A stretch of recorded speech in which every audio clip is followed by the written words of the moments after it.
ನನ್ನ ಭವಿಷ್ಯ ಭಾರತದ ಪ್ರಚಂಡ ಪುಟಾಣಿಗಳೇ ನಮಸ್ಕಾರ. ನಾನು ನಿಮ್ಮ ಬಾಲಾಜಿ ಕೃಷ್ಣನ್, ಅರ್ಥಶಾಸ್ತ್ರ ಉಪನ್ಯಾಸಕ. ಬನ್ನಿ ಕಲಿಯೋಣ, ನಲಿಯೋಣ, ಬೆಳೆಯೋಣ, ನವ ಕರ್ನಾಟಕದ ನಿರ್ಮಾಣ ಮಾಡೋಣ. ಇವತ್ತು ನಾವು ಕಲಿತಾ ಇರತಕ್ಕಂತಹ ಪಾಠ ಯಾವುದು ಅಂದ್ರೆ ಪ್ರಥಮ PUC ಅಂದ್ರೆ ಫಸ್ಟ್ PUCಯ ಇಕನಾಮಿಕ್ಸಿನ ಪಾರ್ಟ್ ಬಿಯ ಮೊದಲನೆಯ chapter Indian economy on the eve of independence. ಭಾರತಕ್ಕೆ ಸ್ವಾತಂತ್ರ್ಯ ಸಿಗೋದಕ್ಕೂ ಮುಂಚೆ ನಮ್ಮ ಅರ್ಥವ್ಯವಸ್ಥೆ ಯಾವ ಕಂಡೀಷನ್ನಲ್ಲಿ ಇತ್ತು, ನಮ್ಮ ಅರ್ಥವ್ಯವಸ್ಥೆಯಲ್ಲಿ ಇದ್ದಂತಹ ತೊಂದರೆಗಳೇನು, ಎಲ್ಲವನ್ನು ಡೀಟೇಲ್ ಆಗಿ ಕಲಿಯೋಣ. ಹಾಗಾದ್ರೆ ಈ ಚಾಪ್ಟರಿನಿಂದ ಫೈನಲ್ ಎಕ್ಸಾಮಿನೇಷನ್ಗೆ ಎಷ್ಟು ಮಾರ್ಕ್ಸ್ ಬರುತ್ತೆ ನೋಡೋಣ ಬನ್ನಿ. Indian economy on the eve of independence ಪಾಠದಿಂದ ನಮ್ಮ ಫೈನಲ್ ಎಕ್ಸಾಮಿನೇಷನ್ಗೆ 1 ಮಾರ್ಕ್ 2 ಪ್ರಶ್ನೆ, 2 ಮಾರ್ಕ್ ಯಾವುದೇ ಪ್ರಶ್ನೆ ಕೂಡ ಬರೋದಿಲ್ಲ, 4 ಮಾರ್ಕ್ 1 ಪ್ರಶ್ನೆ, 6 ಮಾರ್ಕಿಗೆ ಯಾವುದೇ ಪ್ರಶ್ನೆ ಬರೋದಿಲ್ಲ. ಒಟ್ಟು ಈ ಪಾಠದಿಂದ 6 ಮಾರ್ಕ್ಸಿಗೆ ಫೈನಲ್ ಎಕ್ಸಾಮಿನೇಷನ್ಗೆ ಬರುತ್ತೆ ಮಕ್ಕಳೇ. ಸೊ 1 ಮಾರ್ಕ್ 2 ಪ್ರಶ್ನೆ, 2 ಮಾರ್ಕ್ ಯಾವುದೇ ಪ್ರಶ್ನೆ ಕೂಡ ಕೇಳೋದಿಲ್ಲ, 4 ಮಾರ್ಕ್ 1 ಪ್ರಶ್ನೆ. ನಮ್ಮ ಎಕನಾಮಿಕ್ಸಿನಲ್ಲಿ 6 ಮಾರ್ಕ್ ಇದೆ, ಈ ಪಾಠದಿಂದ ಯಾವ ಪ್ರಶ್ನೆ ಬರೋದಿಲ್ಲ. ಒಟ್ಟು 2 1 ಮಾರ್ಕ್ ಪ್ರಶ್ನೆ, 1 4 ಮಾರ್ಕ್ ಪ್ರಶ್ನೆ, 6 ಮಾರ್ಕ್ಸಿಗೆ ಫೈನಲ್ ಎಕ್ಸಾಮಿನೇಷನ್ಗೆ ಈ ಪಾಠದಿಂದ ಕೇಳ್ತಾನೆ ಮಕ್ಕಳ. ಹಾಗಾದ್ರೆ ನಾವು ಈ ಪಾಠದಲ್ಲಿ ಏನೆಲ್ಲ ಕಲಿಬಹುದು, ಏನೆಲ್ಲ ಹೊಸ ಟಾಪಿಕ್ಗಳನ್ನು ತಿಳಿದುಕೊಳ್ಳಬಹುದು ನೋಡೋಣ ಬನ್ನಿ. Colonial economic policies, exploitation over development. ಭಾರತಕ್ಕೆ ಸ್ವಾತಂತ್ರ್ಯ ಸಿಗೋದಕ್ಕೂ ಮುಂಚೆ ನಮ್ಮೆಲ್ಲರಿಗೂ ತಿಳಿದಿರೋ ಹಾಗೆ ನಮ್ಮ ದೇಶವನ್ನ ಬ್ರಿಟಿಷರು ಆವರಿಸಿದ್ರು. ಹೆಚ್ಚು ಕಡಿಮೆ ಭಾರತವನ್ನ 200ರಿಂದ ಅಂದ್ರೆ 200 250 ವರ್ಷ 250 ಇಯರ್ಸ್ನ ತನಕ ಬ್ರಿಟಿಷರು ನಮ್ಮ ದೇಶವನ್ನ ಆಳ್ವಿಕೆ ಮಾಡಿದ್ರು. ಈ ಸಮಯದಲ್ಲಿ ಅದರಲ್ಲೂ ವಿಶೇಷವಾಗಿ ಅವರು ನಮ್ಮನ್ನ ಬಿಟ್ಟು ಹೋಗೋ ಅಂತ ಸಮಯ 1947ಗೂ ಒಂದು 10 15 20 ವರ್ಷಗಳ ಮುಂಚೆ ಭಾರತದ ಅರ್ಥವ್ಯವಸ್ಥೆ ಯಾವ ರೀತಿಯಲ್ಲಿತ್ತು, ಅವರು ನಮ್ಮನ್ನ ಎಷ್ಟು ಎಕ್ಸ್ಪ್ಲಾಯ್ಟೇಷನ್ ಮಾಡಿ ನಮ್ಮ ರಿಸೋರ್ಸಸ್ಗಳನ್ನ ಡ್ರೈನ್ ಮಾಡಿ ಭಾರತವನ್ನ ಬಿಟ್ಟು ಹೋದ್ರು, ಇವೆಲ್ಲವನ್ನು ಡೀಟೇಲ್ ಆಗಿ ಕಲಿಯೋಣ ಮಕ್ಕಳ. ಮೊದಲಿಗೆ raw material supplier. The primary objective of the British colonial rule was to reduce India to a mere supplier of raw materials for expanding the British industrial areas. ನಮ್ಮ ದೇಶದಲ್ಲಿ ಹಲವಾರು ರಿಸೋರ್ಸ್ಗಳಿದ್ವು, ಹಲವಾರು ಸಂಪನ್ಮೂಲಗಳು ಯಥೇಚ್ಛವಾಗಿ ಸಿಗ್ತಾ ಇದ್ವು. ಇಂತಹ ಸಂಪನ್ಮೂಲಗಳನ್ನು ನಮ್ಮ ದೇಶಕ್ಕೆ ನಾವು ಬಳಸಿದ್ರೆ ಇವತ್ತು ಭಾರತ ವಿಶ್ವದಲ್ಲೇ ಒಂದು ದೊಡ್ಡ ಅರ್ಥವ್ಯವಸ್ಥೆಯಾಗಿ ನಿಲ್ತಾ ಇತ್ತು ಮಕ್ಕಳ. ಆದರೆ ಬ್ರಿಟಿಷರು ನಮಗೆ ಅದಕ್ಕೆ ಅವಕಾಶವನ್ನ ಕೊಡಲಿಲ್ಲ. ಅವರು ಸ್ವಾತಂತ್ರ್ಯ ಬರೋದಕ್ಕೂ ಮುಂಚೆ ನಮ್ಮ ದೇಶದಲ್ಲಿ ಇದ್ದಂತಹ ಯಥೇಚ್ಛವಾದ ಸಂಪನ್ಮೂಲಗಳನ್ನ ಅವರ ದೇಶಕ್ಕೆ ಕೊಂಡೊಯ್ದ್ರು. ನಮ್ಮ ದೇಶವನ್ನ ಆ ಸಂಪನ್ಮೂಲವನ್ನ ಸಪ್ಲೈ ಮಾಡುವಂತಹ ಒಂದು ಸಾಮಾನ್ಯ ಸಪ್ಲೈಯರ್ ಆಗಿ ಬಿಟ್ಟು ಹೊರಟೋದ್ರು. That is the first point, raw material supplier. ಇವತ್ತಿಗೆ ಬ್ರಿಟಿಷ್ನ ಇಂಡಸ್ಟ್ರಿಯಲ್ ಏರಿಯಾಗಳು ಯಾವ ರೀತಿ ಬೆಳೆದು ನಿಂತಿವೆ ಅಂದ್ರೆ ಅದು ವಿಶ್ವದಲ್ಲೇ ಒಂದು ಅತ್ಯದ್ಭುತವಾದಂತಹ ಇಂಡಸ್ಟ್ರಿಯಲ್ ಏರಿಯಾಗಳಾಗಿವೆ. ಆದ್ರೆ ಈ ಅವಕಾಶವನ್ನ ಭಾರತದಿಂದ ಕಿತ್ಕೊಂಡಂತಹ ವ್ಯಕ್ತಿಗಳೇ ಬ್ರಿಟಿಷ್. ಅವರು ನಮ್ಮಲ್ಲಿ ಇರ್ತಕ್ಕಂತಹ ಎಲ್ಲ ರಿಸೋರ್ಸಸ್ಗಳನ್ನು ತೆಗೆದುಕೊಂಡು ಹೋದ್ರು, ನಮ್ಮನ್ನ ಮಿಯರ್ ಸಪ್ಲೈಯರ್ಗಳಾಗಿ ನಿಲ್ಲಿಸಿಬಿಟ್ರು. Next, captive market. India was transformed into a sprawling market for finished British products, ensuring continued expansion of British industries. Raw materialಗಳನ್ನ ಬ್ರಿಟಿಷ್ ದೇಶಕ್ಕೆ ಅಂದ್ರೆ ಬ್ರಿಟನ್ನಿಗೆ ಸಪ್ಲೈ ಮಾಡೋ ಹಾಗೆ ಮಾಡಿದ್ರು. ಅದಾದ ನಂತರ ನಮ್ಮ ದೇಶವನ್ನ ಬರೀ ಅವರ ದೇಶದ ಫಿನಿಶ್ಡ್ ಪ್ರಾಡಕ್ಟ್ಸ್ಗಳನ್ನ ಮಾರಲಿಕ್ಕೆ ಒಂದು ತಾಣ ಮಾಡಿಕೊಂಡ್ರು ಮಕ್ಕಳ. ಅವರು ಹೇಗೆ ಸಂಪನ್ಮೂಲಗಳನ್ನ ನಮ್ಮ ದೇಶದಿಂದ ಅವರ ದೇಶಕ್ಕೆ ತಗೊಂಡು ಹೋಗಿ ಅದರ ಫಿನಿಶ್ಡ್ ಪ್ರೊಡಕ್ಷನ್ ಮಾಡಲಿಕ್ಕೆ ಶುರು ಮಾಡಿದ್ರು, ಆ ಗೂಡ್ಸ್ಗಳನ್ನ ಮತ್ತಷ್ಟು ದೊಡ್ಡ ದೊಡ್ಡ ಬೆಲೆಯಲ್ಲಿ ಪ್ರೈಸ್ಗಳಲ್ಲಿ ನಮ್ಮ ದೇಶದಲ್ಲಿ ಮಾರಲಿಕ್ಕೆ ನೋಡಿದ್ರು, ನಮ್ಮ ದೇಶವನ್ನ ಅವರ ದೇಶದ ಪ್ರಾಡಕ್ಟ್ಗಳಿಗೆ, ಅವರ ದೇಶದ ಸರಕುಗಳಿಗೆ, ಅವರ ದೇಶದ ಗೂಡ್ಸ್ಗಳಿಗೆ ಒಂದು ಕ್ಯಾಪ್ಟಿವ್ ಮಾರ್ಕೆಟ್ ಅನ್ನಾಗಿ ಮಾಡಿಕೊಂಡ್ರು. ಇಲ್ಲಿ ನಾವು ಬ್ರಿಟಿಷರ ಸೋಷಿಯಲ್ ಹಿಸ್ಟ್ರಿಗಿಂತ ಇಕನಾಮಿಕ್ ಪಾಲಿಸಿಗಳಲ್ಲಿ ಅವರು ನಮ್ಮ ದೇಶಕ್ಕೆ ಏನು ತೊಂದರೆ ಕೊಟ್ಟರು ಅನ್ನೋದ್ರ ಬಗ್ಗೆ ಕಲಿತೀವಿ. Next, wealth drain. ಇದರ ಬಗ್ಗೆ ನಾವು ಯಾರೂ ಹೆಚ್ಚು ಹೇಳಬೇಕಾಗಿಲ್ಲ. ಭಾರತದಲ್ಲಿ ಯಥೇಚ್ಛವಾಗಿ ಚಿನ್ನ ಇತ್ತು, ಯಥೇಚ್ಛವಾಗಿ ಬೆಳ್ಳಿ ಇತ್ತು, ಯಥೇಚ್ಛವಾಗಿ ಹಲವಾರು ಸಂಪನ್ಮೂಲಗಳು ಭಾರತ ದೇಶದಲ್ಲಿತ್ತು. ಆದರೆ ಈ ಎಲ್ಲ ಸಂಪನ್ಮೂಲಗಳನ್ನು ಬ್ರಿಟಿಷರು ಅವರ ದೇಶಕ್ಕೆ ಕೊಂಡೊಯ್ದ್ರು. ಇವತ್ತಿಗೆ ಆ ಸಂಪನ್ಮೂಲಗಳು ನಮಗೆ ಅವೈಲಬಲ್ ಇದ್ದಿದ್ದರೆ ಭಾರತ ಯಾವ US ಅಲ್ಲ, ಯಾವ UK ಅಲ್ಲ, ಅವರೆಲ್ಲರನ್ನು ಮೀರಿಸಿ ಬೆಳೆದು ನಿಲ್ಲುವಂತಹ ಪೊಟೆನ್ಷಿಯಲ್ ಇತ್ತು. ಆದರೆ ಒಂದೇ ಒಂದು ಬ್ರಿಟಿಷರು ಮಾಡಿದ ತಪ್ಪಿನಿಂದ ಇವತ್ತು ನಾವು ಇನ್ನೂ ಅರ್ಥವ್ಯವಸ್ಥೆಯಲ್ಲಿ ಡೆವಲಪಿಂಗ್ ಕಂಟ್ರಿ ಆಗಿಯೇ ನಿಂತಿದ್ದೀವಿ. ಸೊ ಅದನ್ನು ನಾವು ವೆಲ್ತ್ ಡ್ರೈನ್ ಅಂತ ಕರಿತೀವಿ. Economic policies were concerned with protecting the British interests rather than developing Indian economy, leading to a systematic drain of wealth. So ಬ್ರಿಟಿಷಿನ ಎಕನಾಮಿಕ್ ಪಾಲಿಸಿಗಳನ್ನು ಮುಂದುವರಿಸೋದ್ರಲ್ಲಿ ಅವರು ತೋರಿಸಿದಂತಹ ಇಂಟ್ರೆಸ್ಟಲ್ಲಿ ಅರ್ಧ ಅವರು ಭಾರತವನ್ನು ಮುಂದುವರಿಸೋದ್ರಲ್ಲಿ ತೋರಿಸಿದಿದ್ರೆ ಇವತ್ತಿಗೂ ಭಾರತ ದೇಶ ಡೆವಲಪಿಂಗ್ ಕಂಟ್ರಿ ಅನ್ಸ್ಕೊಳ್ಳೋ ಅಂಥ ಅವಶ್ಯಕತೆ ಇರ್ತಾ ಇರಲಿಲ್ಲ. ಅವತ್ತಿನ ಮಟ್ಟಕ್ಕೂ ಭಾರತ ಅಂಡರ್ ಡೆವಲಪ್ಡ್ ಆಗೇ ಉಳ್ಕೊಂಡು ಬಿಡ್ತು. ಇದಕ್ಕೆ ಮುಖ್ಯ ಕಾರಣವೇ ಬ್ರಿಟಿಷರು ಭಾರತಕ್ಕೆ ತೋರಿಸಿದಂತಹ ಮಲತಾಯಿ ಧೋರಣೆ ಅಂತ ಹೇಳಿದರೆ ತಪ್ಪಾಗೋದಿಲ್ಲ. ಹಾಗಾದ್ರೆ ನೆಕ್ಸ್ಟ್ ಏನು ಕಲಿಯಕ್ಕೆ ಸಿಗತ್ತೆ ನೋಡೋಣ ಬನ್ನಿ. Pre colonial India a thriving economy. Pre colonial India a thriving economy ಅಂದ್ರೆ ಏನರ್ಥ ನೋಡಿ. ಭಾರತವನ್ನ ಬ್ರಿಟಿಷರು ಬಂದು ಆವರಿಸ್ಕೊಳ್ಳಿಕ್ಕೆ ಮುಂಚೆ ನಮ್ಮ ದೇಶದಲ್ಲಿ ನಾನು ಇವಾಗಲೇ ಹೇಳದಂಗೆ ಹಲವಾರು ರಿಸೋರ್ಸಸ್ಗಳು ಅಬಂಡೆಂಟ್ ಆಗಿ ಸಿಗ್ತಾ ಇದ್ವು. ಮೊದಲಿಗೆ ಡೈವರ್ಸ್ ಮ್ಯಾನ್ಯುಫ್ಯಾಕ್ಚರಿಂಗ್. ನಾವಿನ್ನಿವತ್ತಿಗೂ ನಾವು ಪ್ರೀ ಕೊಲೋನಿಯಲ್ ಪೀರಿಯಡ್ ಅಲ್ಲಿ ಇದ್ದಂತಹ ಮ್ಯಾನ್ಯುಫ್ಯಾಕ್ಚರಿಂಗ್ ಎಫೆಕ್ಟ್ ಅನ್ನ ವಾಪಸ್ ತರಲಿಕ್ಕೆ ಸಾಧ್ಯನೇ ಆಗಿಲ್ಲ ಮಕ್ಕಳ. ಪ್ರೀ ಕೊಲೋನಿಯಲ್ ಪೀರಿಯಡ್ ಅಲ್ಲಿ ಅಂದ್ರೆ before the British rule, India had an independent economy with various manufacturing activities alongside agriculture. Agriculture ಒಂದೇ ನಮ್ಮ ದೇಶದ ಬೆನ್ನೆಲುಬಾಗಿರಲಿಲ್ಲ. ಹಲವಾರು ಮ್ಯಾನ್ಯುಫ್ಯಾಕ್ಚರಿಂಗ್ ಇಂಡಸ್ಟ್ರಿಗಳು ಕೂಡ ಭಾರತದಲ್ಲಿ ಬ್ರಿಟಿಷರು ಬರಲಿಕ್ಕೆ ಮುಂಚೆ ಇದ್ವು. ನಂತರದಲ್ಲಿ the country was renowned for its handicraft industries in cotton and silk textiles, metal and precious stone works. These products were enjoyed in the worldwide markets for their fine quality and high standards of craftsmanship.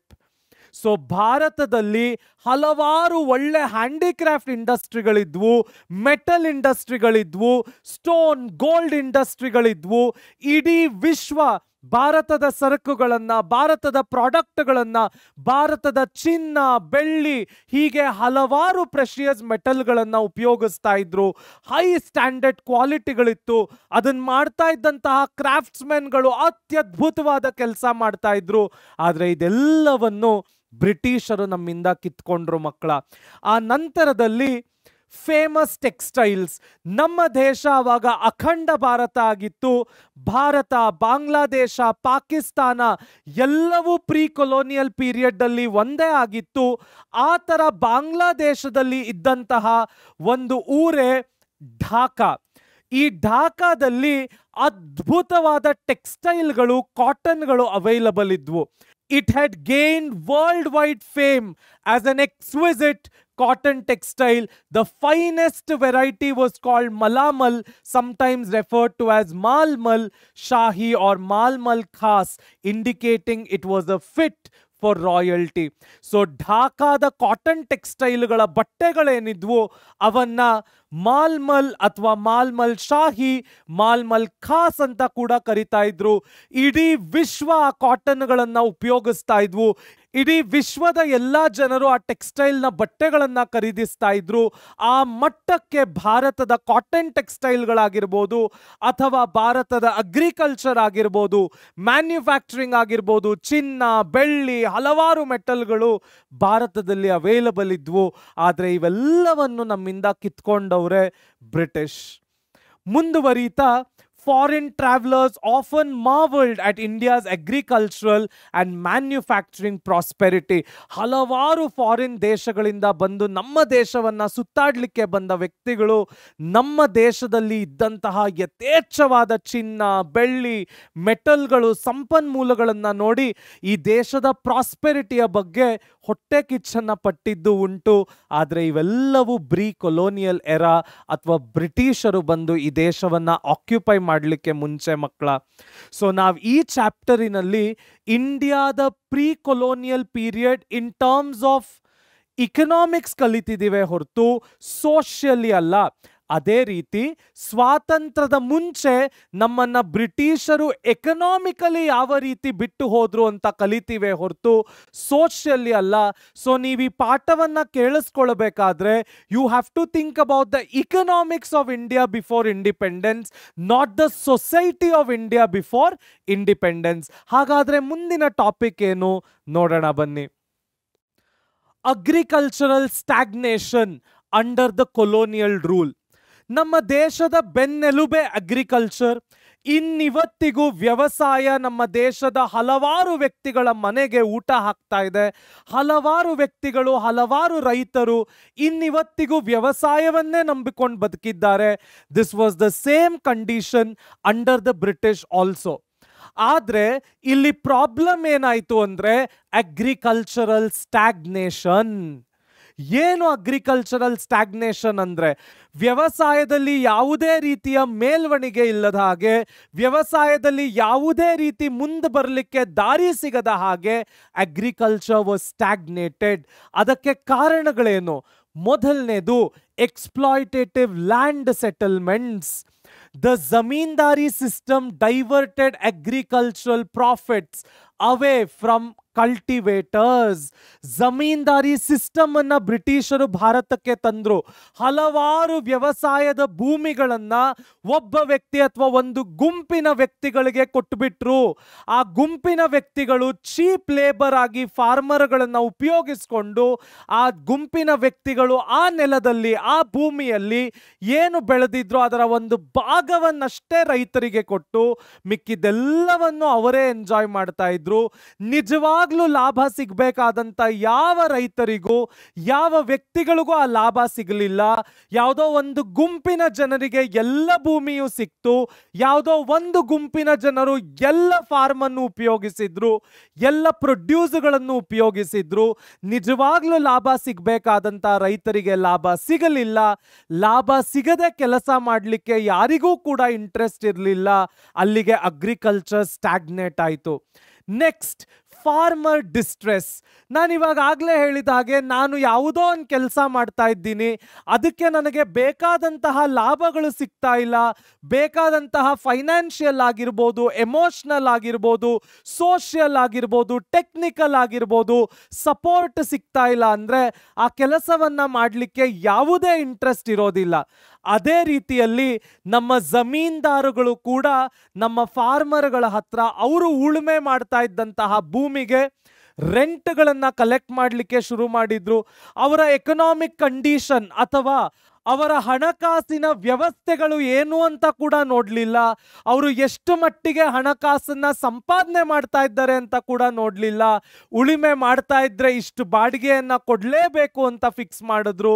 ಇಷ್ಟು ಉಳುಮೆ ಮಾಡಿದ್ರೆ ಇಷ್ಟನ್ನು ನಮ್ಮ ಮನೆಗೆ ಕಳಿಸ್ಲೇಬೇಕು ಅಂತ ಕೂತ್ಕೊಂಡ್ರು. ಈ ಥರ ಆದಾಗ ನಿಜವಾಗ್ಲೂ ಲಾಭ ಸಿಗಬೇಕಾದಂತಹ ರೈತರಿಗೆ ಯಾವುದೇ ಲಾಭ ಸಿಗಲಿಲ್ಲ. ಎಲ್ಲ ಫಾರ್ಮರ್ಗಳು ಡಿಸ್ಟ್ರೆಸ್ಸಿಗೆ ಹೋದ್ರು. ವ್ಯವಸಾಯ ಮಾಡಲಿಕ್ಕೆ ಯಾವುದೇ ಇಂಟ್ರೆಸ್ಟ್ ಅನ್ನ ತೋರಿಸಲಿಲ್ಲ. Moving ahead, despite being occupation of about 85% of India's population, ಶೇಕಡ 85ರಷ್ಟು ಜನ ಈ ದೇಶದಲ್ಲಿ ವ್ಯವಸಾಯವನ್ನೇ ನಂಬ್ಕೊಂಡಿದ್ರು. The agricultural sector experienced stagnation and deterioration under the British rule. ಇಷ್ಟೊಂದು ನಮ್ಮ ರೈತರಿಗೆ ಕಾಟ ಕೊಟ್ಟಾಗ ಅವರು ಯಾವುದೇ ಉಳುಮೆ ಮಾಡೋದ್ರಲ್ಲಿ ಯಾವುದೇ ಇಂಟ್ರೆಸ್ಟ್ ತೋರಿಸ್ಲಿಲ್ಲ. ಅಲ್ಲಿಗೆ ನಮ್ಮ ದೇಶದ ಅಗ್ರಿಕಲ್ಚರ್ ಸ್ಟಾಗ್ನೇಟ್ ಆಯಿತು. ಸ್ಟಾಗ್ನೇಟ್ ಆಗಿದ್ದಷ್ಟೇ ಅಲ್ಲದೆ ಕೆಳಗೆ ಕೂಡ ಬಂತು. ಇದಿಷ್ಟೇ ಅಲ್ಲದೆ ಬ್ರಿಟಿಷರು ಟೆಕ್ನಾಲಜಿಕಲಿ ಕೂಡ ನಮ್ಮ ಫಾರ್ಮರನ್ನು ತುಳಿಯೋಕ್ಕೆ ಶುರು ಮಾಡಿದ್ರು.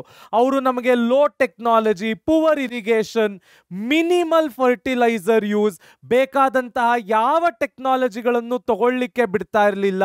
ಫರ್ಟಿಲೈಸರ್ಗಳನ್ನು ಸರಿಯಾಗಿ ಹಾಕಕ್ಕೆ ಬಿಡ್ತಾ ಇರಲಿಲ್ಲ. ಇರಿಗೇಷನ್ ಸಿಸ್ಟಮ್ಗಳನ್ನು ಸರಿಯಾಗಿ ಅಡಾಪ್ಟ್ ಮಾಡ್ಕೊಳ್ಳಿಕ್ಕೆ ಬಿಡ್ತಾ ಇರಲಿಲ್ಲ. ಟೆಕ್ನಾಲಜಿ ಫೇಲ್ಯೂರ್ ಆಯಿತು, ಜಮೀನ್ದಾರಿ ಸಿಸ್ಟಮ್ಗಳು ಬಂತು, ಫಾರ್ಮರ್ಗಳು ಡಿಸ್ಟ್ರೆಸ್ ಆದರು. ಇವೆಲ್ಲದರ ಕಾರಣ ಭಾರತದ ಅಗ್ರಿಕಲ್ಚರ್ ಏನಾಯಿತು? ಸ್ಟಾಗ್ನೇಟ್ ಆಯಿತು, ಅಲ್ಲಿಗೆ ನಿಂತು ಹೋಯಿತು. ನಮಗೆ ನಿಜವಾಗ್ಲೂ ರೈತರ ಉಳುಮೆಯಿಂದ ಬರಬೇಕಾದಂತಹ ಯಾವುದೇ ಎಕನಾಮಿಕ್ ಲಾಭಗಳು ನಮ್ಮ ದೇಶಕ್ಕೆ ಬರಲಿಲ್ಲ. ಅದಕ್ಕೆ ಮುಖ್ಯವಾದ ಕಾರಣ ಅಗ್ರಿಕಲ್ಚರಲ್ ಡಿಸ್ಟ್ರೆಸ್, ಜಮೀನ್ದಾರಿ ಸೆಟಲ್ಮೆಂಟ್ ಮತ್ತು ಅನ್ನೆಸೆಸರಿಯಾಗಿ ಉಪಯೋಗಿಸಕ್ಕೆ ಬಿಡಬೇಕಾದಂತಹ ಟೆಕ್ನಾಲಜಿಗಳನ್ನು ಬ್ರಿಟಿಷರು ನಮ್ಮಿಂದ ಕಿತ್ಕೊಂಡ್ರು. ನಮಗೆ ಆ ಟೆಕ್ನಾಲಜಿಗಳನ್ನು ಉಪಯೋಗಿಸ್ಲಿಕ್ಕೆ ಬಿಡಲಿಲ್ಲ. ನಾವು ಆ ಎಫೆಕ್ಟನ್ನು ಇನ್ನಿವತ್ತಿಗೂ ನೋಡ್ತಾ ಇದ್ದೀವಿ ಅಂದರೆ ಅದು ತಪ್ಪಾಗಲ್ಲ ಮಕ್ಕಳೇ. ಹಾಗಾದರೆ ನೆಕ್ಸ್ಟ್ ಟಾಪಿಕ್ ಏನು ಕಲಿಯ ಸಿಗತ್ತೆ ನೋಡೋಣ ಬನ್ನಿ. Commercialisation of agriculture, mixed blessings. ಯಾಕೆ ನಾನು ಇದನ್ನ ಮಿಕ್ಸ್ಡ್ ಬ್ಲೆಸ್ಸಿಂಗ್ಸ್ ಅಂತ ಕರಿತಾ ಇದ್ದೀನಿ, ಡೀಟೇಲ್ ಆಗಿ ತಿಳ್ಕೊಳ್ಳೋಣ. ಮೊದಲನೆಯದು ಕ್ಯಾಶ್ ಕ್ರಾಪ್ ಫೋಕಸ್. ನಮ್ಮ ದೇಶದಲ್ಲಿ ಉಳುಮೆ ಮಾಡ್ತಾ ಇದ್ದಂತಹ ಮೆಜಾರಿಟಿ ರೈತರು ಯಾವ ಉಳುಮೆ ಮಾಡ್ತಾ ಇದ್ದಾರೆ, ಅವರ ಕೈಯಲ್ಲಿ ಯಾವ ಉಳುಮೆ ಮಾಡಿಸಿದ್ರೆ ಅದರಿಂದ ನಮಗೆ ಜಾಸ್ತಿ ಲಾಭ ಬರುತ್ತೆ ಅಂತ ಬ್ರಿಟಿಷರು ಡೀಟೇಲ್ ಆಗಿ ಸ್ಟಡಿ ಮಾಡಿದ್ರು. ಬ್ರಿಟಿಷರಿಗೆ ನಮ್ಮ ರೈತರು ಮಾಡ್ತಾ ಇದ್ದಂತಹ ಉಳುಮೆಗಳಲ್ಲಿ ಎಲ್ಲಿ ಲಾಭ ಕಾಣಿಸ್ಲಿಲ್ವೋ, ಯಾವ್ಯಾವ ಉಳುಮೆಗಳು ಮಾಡೋದ್ರಿಂದ ಅವರಿಗೆ ಏನು ಅನುಕೂಲ ಆಗೋದಿಲ್ಲ ಅನ್ನಿಸ್ತೋ ಆ ಯಾವುದೇ ಉಳುಮೆಗಳನ್ನು ಅವರು ರೈತರಿಗೆ ಮಾಡಕ್ಕೆ ಬಿಡ್ತಾ ಇರಲಿಲ್ಲ. ಅವರಿಗೆ ಎಲ್ಲಿ ಲಾಭ ಇದೆ, ಅವರಿಗೆ ಎಲ್ಲಿ ಮ್ಯಾಕ್ಸಿಮಮ್ ದುಡ್ಡನ್ನ ಆಚೆ ತೆಗಿಬಹುದು ಅಂತಹ ಉಳುಮೆಗಳನ್ನ ಮಾತ್ರ ರೈತರಿಗೆ ಮಾಡಲಿಕ್ಕೆ ಬಿಡ್ತಾ ಇದ್ರು. ಅದನ್ನ ನಾವೇನಂತೀವಿ? ಕ್ಯಾಶ್ ಕ್ರಾಪ್ ಫೋಕಸ್ ಅಂತೀವಿ. Next, investment starved. ಬರೀ ಬ್ರಿಟಿಷರಿಗೆ ಅನುಕೂಲ ಆಗತ್ತೆ, ಬ್ರಿಟಿಷರೇ ಲಾಭ ಮಾಡ್ಕೊಳ್ತಾರೆ, ಬ್ರಿಟಿಷರಿಗೆ ಬೇಕಾದ ಉಳುಮೆಯನ್ನ ಮಾತ್ರ ನಮ್ಮ ರೈತರು ಮಾಡ್ತಾರೆ ಅಂದ್ರೆ ಆ ಥರ ಉಳುಮೆಗಳಿಗೆ ಯಾವುದೇ ಅರ್ಥವಿಲ್ಲ. ಆ ಥರ ಉಳುಮೆ ಮಾಡಲಿಕ್ಕೆ ಇನ್ವೆಸ್ಟ್ ಮಾಡೋದ್ರಲ್ಲಿ ನಮ್ಮ ರೈತರು ಯಾವ ಇಂಟ್ರೆಸ್ಟ್ ಅನ್ನು ತೋರಿಸ್ಲಿಲ್ಲ. ಅಲ್ಲಿಗೆ ಭಾರತದ ಅಗ್ರಿಕಲ್ಚರ್, ಭಾರತದ ವ್ಯವಸಾಯದ ಮೇಲೆ ಆಗಬೇಕಾದಂತಹ ಎಲ್ಲ ಇನ್ವೆಸ್ಟ್ಮೆಂಟ್ಗಳು ಸ್ಟಾರ್ವ್ ಆದವು, ನಿಂತು ಹೋದ್ವು. India's agriculture was starved of investment in terracing, food control, drainage and desalinization of soil despite some progress in irrigation facilities. So ಹಲವಾರು ಟೆಕ್ನಾಲಜಿಗಳ ಮೇಲೆ ಏನು ನಮ್ಮ ಫಾರ್ಮರ್ಗಳು ಇನ್ವೆಸ್ಟ್ ಮಾಡಿ ಬಂಡವಾಳವನ್ನು ಹೂಡಿ ಅತ್ಯದ್ಭುತವಾದ ಉಳುಮೆಗಳನ್ನು ತೆಗಿಬೋದಿತ್ತು, ಅದು ಯಾವುದಕ್ಕೂ ಬ್ರಿಟಿಷರು ಅವಕಾಶ ಕೊಡಲಿಲ್ಲ. ಅವರಿಗೆ ಯಾವುದು ಲಾಭ ಆಗುತ್ತೆ, ಅವರು ಎಲ್ಲಿ ದುಡ್ಡನ್ನು ಆಚೆ ತೆಗಿಬೋದು ಅಂತಹ ಕ್ರಾಪ್ಗಳಿಗೆ ಮಾತ್ರ, ಅಂತಹ ಉಳುಮೆಗಳಿಗೆ ಮಾತ್ರ ಅವರು ಒತ್ತು ಕೊಡ್ಲಿಕ್ಕೆ ಶುರು ಮಾಡಿದ್ರು. ಅಲ್ಲಿಗೆ ಇನ್ವೆಸ್ಟ್ಮೆಂಟ್ಗಳು ಏನಾದವು? ಸ್ಟಾರ್ವ್ ಆದವು. Next, resource constraints. ನಾನು ಇವಾಗಲೇ ಹೇಳಿದ ಹಾಗೆ ನಮ್ಮ ದೇಶದ ಒಂದಷ್ಟು ಗುಂಪಿನ ಜನರ ಹತ್ರ ಎಲ್ಲ ಉಳುಮೆಯ ಭೂಮಿಗಳು ಹೋಗಿ ಸೇರಿದ್ವು. ಇಂತಹ ಗುಂಪಿನ ಜನರಿಗೆ ನಮ್ಮ ರೈತರು ಬಾಡಿಗೆ ರೂಪದಲ್ಲಿ ದುಡ್ಡನ್ನು ಕೊಟ್ಟು ತಮ್ಮ ಉಳುಮೆಗಳ ಇಷ್ಟು ಭಾಗವನ್ನು ಆ ಜನರಿಗೆ ಕೊಟ್ಟು ಉಳುಮೆಯನ್ನು ನಡೆಸಬೇಕಿತ್ತು. ಈ ಥರ ಇದ್ದಾಗ ನ್ಯಾಚುರಲಿ ಸಂಪನ್ಮೂಲಗಳ ಕೊರತೆ ಬಂದೇ ಬರುತ್ತೆ. ಅದಕ್ಕೆ ನಾವೇನಂತೀವಿ? ರಿಸೋರ್ಸ್ ಕಾನ್ಸ್ಟ್ರೇಂಟ್ಸ್ ಅಂತೀವಿ. ಸೊ ಓವರ್ ಆಲ್ ಆಗಿ ಬ್ರಿಟಿಷರು ನಮ್ಮ ದೇಶದ ಅಗ್ರಿಕಲ್ಚರನ್ನು ಸ್ಟಾಗ್ನೇಟ್ ಮಾಡೋದಲ್ಲದೆ ಕೀಳಾಗಿ ನೋಡೋದಲ್ಲದೆ ಮ್ಯಾಕ್ಸಿಮಮ್ ಎಷ್ಟು ಡೌನಿಗೆ ತರಬಹುದೋ ಅಷ್ಟು ಕೆಳಮಟ್ಟಕ್ಕೆ ತಂದು ಅವರ ದೇಶಕ್ಕೆ ಸಪ್ಲೈ ಆಗುವಂತಹ ಉಳಿಮೆಗಳನ್ನು, ಅವರ ದೇಶಕ್ಕೆ ಬೇಕಾಗಿರ್ತಕ್ಕಂತಹ ಕ್ರಾಪ್ಸ್ಗಳನ್ನು ಮಾತ್ರ ಫೋಕಸ್ ಮಾಡಿ ಅವರು ಎಲ್ಲಿ ಲಾಭ ಮಾಡ್ಕೋಬಹುದು, ಅವರ ದೇಶಕ್ಕೆ ಯಾವ ಯಾವ ಸಪ್ಲೈಗಳು ಬೇಕು ಅವಕ್ಕೆ ಮಾತ್ರ ಫೋಕಸ್ ಕೊಟ್ಟು ಇಂಡಿಯಾದ ಸಪ್ಲೈಗಳು, ಇಂಡಿಯಾದ ಫುಡ್ ಸೆಕ್ಯೂರಿಟಿ, ಇಂಡಿಯಾದಲ್ಲಿ ಅಂದ್ರೆ ನಮ್ಮ ದೇಶದಲ್ಲಿ ಜನರಿಗೆ ಬೇಕಾಗಿರ್ತಕ್ಕಂತಹ ಯಾವುದೇ ಉಳುಮೆಗಳನ್ನ ಮಾಡಲಿಕ್ಕೆ ಬಿಡಲಿಲ್ಲ ಅಥವಾ ಫೋಕಸ್ ಕೂಡ ಮಾಡಲಿಲ್ಲ. ಹಾಗಾದ್ರೆ ಮುಂದೆ ಏನು ಕಲಿಯಕ್ಕೆ ಸಿಗತ್ತೆ ನೋಡೋಣ ಬನ್ನಿ. Next, systematic decentralisation of India. ನೋಡಿ, ನಾನಿವಾಗ ಆಗಲೇ ಹೇಳಿದಂಗೆ ಇಂಡಿಯಾದಲ್ಲಿ ಅತ್ಯದ್ಭುತವಾದ ಮ್ಯಾನ್ಯುಫ್ಯಾಕ್ಚರಿಂಗ್ ಇಂಡಸ್ಟ್ರಿಗಳಿದ್ವು, ಹ್ಯಾಂಡಿಕ್ರಾಫ್ಟ್ ಇಂಡಸ್ಟ್ರಿಗಳಿದ್ವು, ಮೆಟಲ್ ಇಂಡಸ್ಟ್ರಿಗಳಿದ್ವು, ಹಲವಾರು ಪ್ರೆಷಿಯಸ್ ಮೆಟಲ್ಗಳನ್ನು ಇಂಡಿಯಾ ಜನರೇಟ್ ಮಾಡ್ತಾ ಇತ್ತು. ಢಾಕಾದಲ್ಲಿ ಕಾಟನ್ ಟೆಕ್ಸ್ಟೈಲ್ಗಳಿದ್ವು, ವರ್ಲ್ಡಿನ ಅತ್ಯದ್ಭುತವಾದ ಬಟ್ಟೆಗಳನ್ನು, ಮರ್ಚಂಡೈಸನ್ನು ಅಖಂಡ ಭಾರತ ಪ್ರೊಡ್ಯೂಸ್ ಮಾಡ್ತಾ ಇತ್ತು. ಇದನ್ನ ಕಂಡುಕೊಂಡಂತಹ ಬ್ರಿಟಿಷರು ಮಾಡಿದ ಮೊದಲನೇ ಕೆಲಸವೇ ಡಿಇಂಡಸ್ಟ್ರಿಯಲೈಸೇಷನ್ ಆಫ್ ಇಂಡಿಯಾ. ಏನು, ನಮ್ಮ ರಾ ಮಟೀರಿಯಲ್ಗಳನ್ನೆಲ್ಲ ಚೀಪಾಗಿ ಅವರ ದೇಶಕ್ಕೆ ಎಕ್ಸ್ಪೋರ್ಟ್ ಮಾಡಿಕೊಂಡ್ರು. ಅವರ ದೇಶದಲ್ಲಿ ಅದನ್ನೆಲ್ಲ ಫಿನಿಶ್ಡ್ ಪ್ರಾಡಕ್ಟ್ಸ್ ಮಾಡಿ ವಾಪಸ್ಸು ಅದನ್ನು ಭಾರತಕ್ಕೆ ತಂದು ಭಾರತೀಯರಿಗೆ ದೊಡ್ಡ ದೊಡ್ಡ ಬೆಲೆಗಳಲ್ಲಿ ಮಾರಾಟ ಮಾಡಿ ಅವರು ಆ ಲಾಭಗಳನ್ನು ಪಡ್ಕೊಂಡು ಎಲ್ಲ ಭಾರತೀಯರನ್ನು ಲಾಸ್ ಅಲ್ಲಿ ಮುಳುಗಿಸಿದ್ರು. ಅದನ್ನೇ ನಾವು ಡಿಇಂಡಸ್ಟ್ರಿಯಲೈಸೇಷನ್ ಇನ್ ಇಂಡಿಯಾ ಅಂತ ಕರಿತೇವೆ.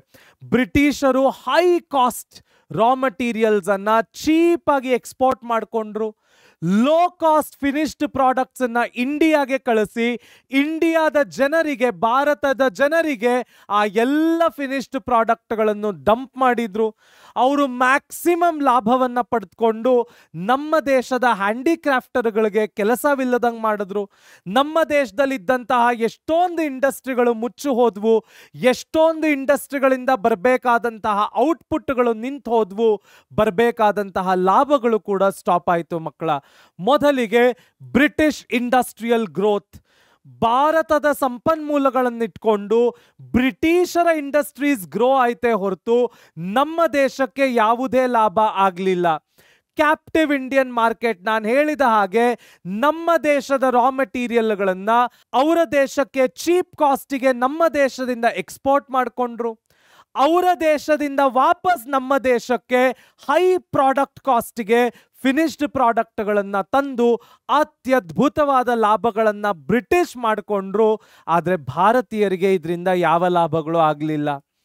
ಡಿಕ್ಲೈನ್ ಆಫ್ ಇಂಡಿಯನ್ ಹ್ಯಾಂಡಿಕ್ರಾಫ್ಟ್ಸ್, ಎಲ್ಲ ಹ್ಯಾಂಡಿಕ್ರಾಫ್ಟ್ ಇಂಡಸ್ಟ್ರಿಗಳು ಅತ್ಯದ್ಭುತವಾದ ಕ್ರಾಫ್ಟ್ಸ್ಮೆನ್ಗಳಿದ್ರು, ಅವರೆಲ್ಲರಿಗೂ ಕೆಲಸ ಹೋಯಿತು. ಬ್ರಿಟಿಷರು ಅವರ ದೇಶಕ್ಕೆ ತಗೊಂಡು ಹೋದಂತಹ ರಾ ಮೆಟೀರಿಯಲ್ಗಳು, ತಂದಂತಹ ಫಿನಿಶ್ಡ್ ಪ್ರಾಡಕ್ಟ್ಗಳು ಇವ್ಯಾವುದರಲ್ಲೂ ನಮ್ಮ ದೇಶದ ಕ್ರಾಫ್ಟ್ಸ್ಮೆನ್ಗಳಿಗೆ ಕೆಲಸ ಇರಲಿಲ್ಲ. ಎಲ್ಲರೂ ಅನ್ಎಂಪ್ಲಾಯ್ಮೆಂಟ್ ಅಲ್ಲಿ ಮುಳುಗಿದ್ರು. ನಾನು ಇವಾಗಲೇ ಹೇಳ್ದಂಗೆ ಮ್ಯಾಸಿವ್ ಅನ್ಎಂಪ್ಲಾಯ್ಮೆಂಟ್. ಸೊ ಇವೆಲ್ಲದರ ಕಾರಣ it led to deindustrialisation of India. ಹಾಗಾದ್ರೆ ನೆಕ್ಸ್ಟ್ ಏನು ಓದಲಿಕ್ಕೆ ಸಿಗತ್ತೆ ನೋಡೋಣ ಬನ್ನಿ. Next, limited modern industrial development. ಈ ಲಿಮಿಟೆಡ್ ಮಾಡರ್ನ್ ಇಂಡಸ್ಟ್ರಿಯಲ್ ಡೆವಲಪ್ಮೆಂಟ್ ಕೂಡ ಬ್ರಿಟಿಷರು ನಮ್ಮ ದೇಶವನ್ನು ಆವರಿಸಿಕೊಂಡಿದ್ರಿಂದ ಅವರಿಗೆ ಯಾವ ಯಾವ ಸೆಕ್ಟಾರ್ಗಳಲ್ಲಿ ಇಂಪ್ರೂವ್ ಆಗಬೇಕು ಅಂತ ಇತ್ತು, ಅವರಿಗೆ ಯಾವ ಯಾವ ಸೆಕ್ಟಾರ್ಗಳಲ್ಲಿ ಲಾಭ ಕಾಣಿಸ್ತಿತ್ತು, ಅಂತಹ ಇಂಡಸ್ಟ್ರಿಗಳ ಸ್ವಲ್ಪ ಡೆವಲಪ್ಮೆಂಟನ್ನು ಅವರು ಮಾಡಿದ್ರು. ಮೊದಲಿಗೆ mid 19th century cotton and jute textile mills began to appear with cotton mills dominated by Indians in Western India, jute mills by foreigners in Bengal. So mid 19th century ಅಲ್ಲಿ ಕಾಟನ್ ಮತ್ತು jute textile ಮಿಲ್ಸ್ಗೆ ಅವರು ಉತ್ಸಾಹವನ್ನು ಕೊಟ್ಟರು. Next, early 20th centuryಯಲ್ಲಿ iron and steel ಇಂಡಸ್ಟ್ರಿಗಳಿಗೆ ಅವರು ಬಹಳ ಉತ್ತೇಜನವನ್ನು ಕೊಟ್ಟರು.